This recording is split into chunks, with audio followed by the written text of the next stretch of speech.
আজকে আলোচনা করব বেঞ্জিনের নাইট্রেশন বিক্রিয়ার কৌশল। 60 ডিগ্রি সেলসিয়াস তাপমাত্রায় বেঞ্জিনকে গাঢ় সালফিউরিক অ্যাসিড ও নাইট্রিক অ্যাসিডের মিশ্রণ সহ উত্তপ্ত করলে বেঞ্জিনের একটি হাইড্রোজেন পরমাণু নাইট্রো মূলক দ্বারা প্রতিস্থাপিত হয়ে নাইট্রোবেঞ্জিন ও পানি উৎপন্ন করে। তাহলে আমরা যদি দেখি বেঞ্জিনের কাঠামোয় এই যে আমরা বেঞ্জিনের সংকেত জানি, বেঞ্জিন হলো C6H6 এবং বেঞ্জিনের কাঠামো যদি দেখি প্রত্যেকটা কার্বনে একটি হাইড্রোজেন পরমাণু যুক্ত থাকে। তো এই বেঞ্জিনের একটি কার্বন পরমাণুর হাইড্রোজেন পরমাণু নাইট্রিক অ্যাসিডের নাইট্রো মূলক দ্বারা প্রতিস্থাপিত হয়ে নাইট্রোবেঞ্জিন তৈরি করে এবং এখানে নাইট্রিক অ্যাসিডের HO আর বেঞ্জিনের হলো হাইড্রোজেন পরমাণু যুক্ত হয়ে পানি তৈরি করে। আর এখানে প্রভাবক হিসেবে থাকে গাঢ় সালফিউরিক অ্যাসিড এবং আমরা উত্তপ্ত করি হলো 60 ডিগ্রি সেলসিয়াস তাপমাত্রায়। ফলে আমাদের নাইট্রোবেঞ্জিন উৎপন্ন হয়। এখন আমরা নাইট্রেশন বিক্রিয়ার কৌশল যদি দেখি, প্রথম ধাপে গাঢ় সালফিউরিক অ্যাসিডের সাথে গাঢ় নাইট্রিক অ্যাসিড বিক্রিয়ায় নাইট্রোনিয়াম আয়ন উৎপন্ন হয়। আর এই নাইট্রোনিয়াম আয়ন ইলেকট্রোফাইল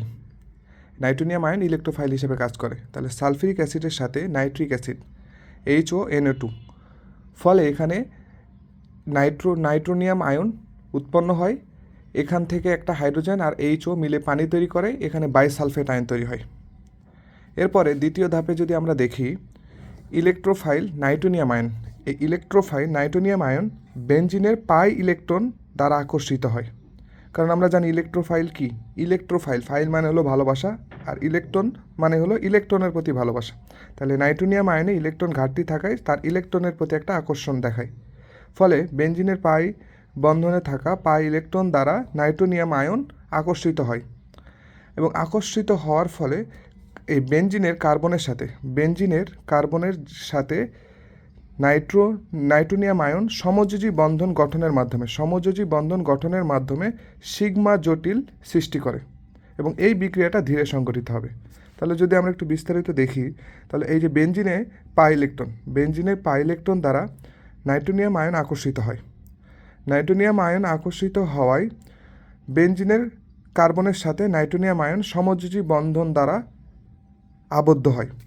ফলে এখানে এই পাই ইলেকট্রন নাইট্রোনিয়াম আয়ন নেওয়ায় এখানে হলো কি ইলেকট্রনের ঘাটতি দেখা যাবে, ফলে এখানে প্লাস চার্জের সৃষ্টি হয়। ফলে পরের কার্বনের যে পাই ইলেকট্রন ভেঙে গিয়ে চলে আসে ইলেকট্রন এই কার্বনের প্লাস চার্জকে নিবারণ করে দেয়।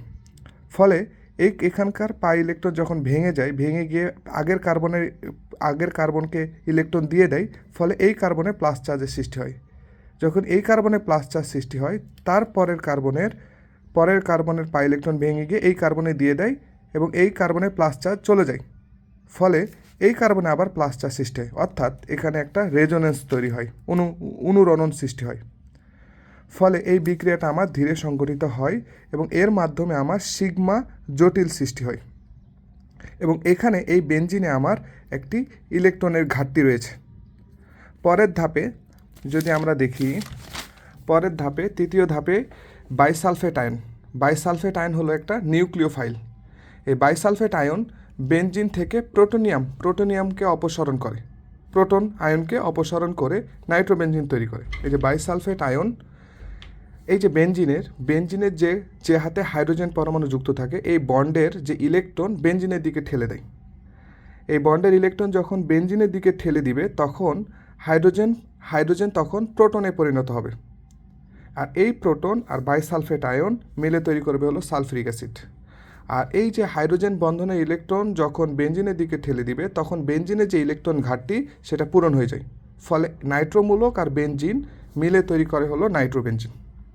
এইভাবে আমার নাইট্রোবেঞ্জিন তৈরি হয়। এটাই হলো আমার নাইট্রেশন বিক্রিয়ার কৌশল।